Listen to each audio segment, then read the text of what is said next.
So this week for Enhancement 3, we had to make sure our links pointed to the account controller and that the correct view would show. So I have my XAMPP servers on, and then we're going to go to index.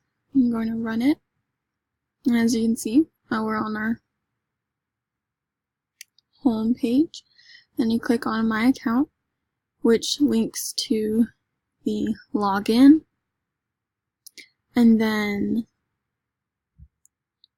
we're supposed to have the create a new account link to the registration page, and it does.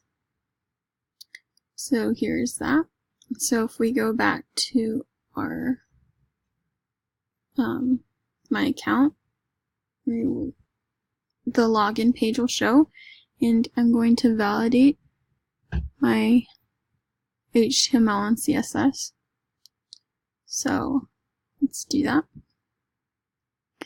And as you can see, it says document checked complete, no errors or warnings show. So that's for my login page.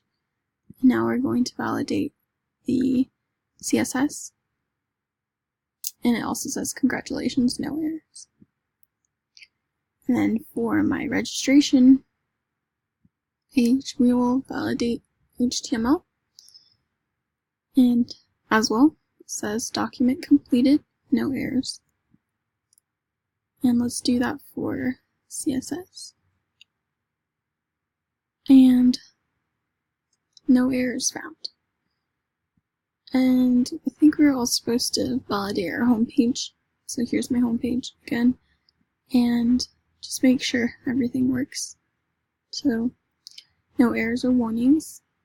Now let's do CSS. And no errors found. Alright, so that was my Enhancement 3.